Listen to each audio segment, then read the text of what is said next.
Let's do another insane coincidence story. So this one is involving the Civil War. And it's documented by the National Park Service, National Archives, military records, and surviving photographs. So this one's easy to find, and it definitely happened. So in 1861, Wilmer McLean lived with his family on a plantation called Yorkshire, which was near Manassas, Virginia.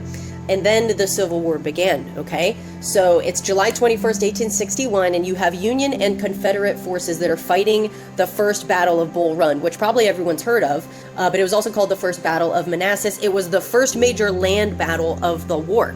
And where did it happen? On McLean's property.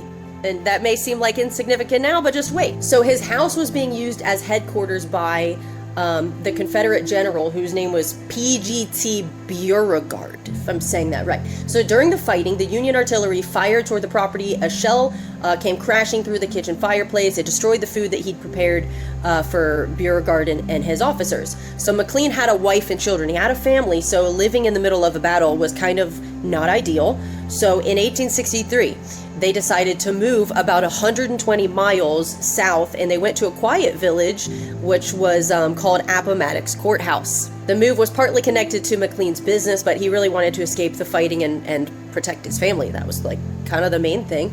And he picked Appomattox because it seemed like it was a safe distance away from the armies. Turns out it wasn't.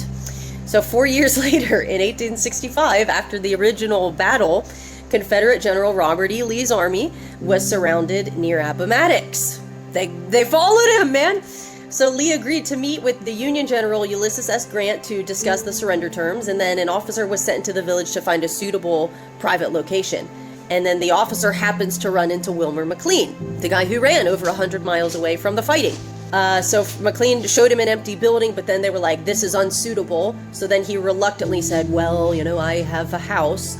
So on April 9th of 1865, Lee went into McLean's front parlor, and then Grant arrived, and inside that room is where Lee formally surrendered. That was the most important thing that brought the Civil War to a close. But just imagine that. You have the first major battle of the Civil War that happens at your first house. You go like 120 miles away to a quiet town to escape it, to protect your family, to continue your business, and then they end up like the most famous surrender of the war ends up happening in your other house? That's nuts. McLean is often credited with saying, the war began in my front yard and ended in my front parlor. And people even took like chairs and candlesticks and things from McLean's house because they were like souvenirs of where this surrender took place, which kind of effectively ended the war. So he has two houses involved, and then he has stuff taken out of his second house. If I were him, I get you may feel like important, but I also would be like, come on, can I just have a house not involved with war? Can I just live a quiet life with my family? So, interesting coincidences, huh?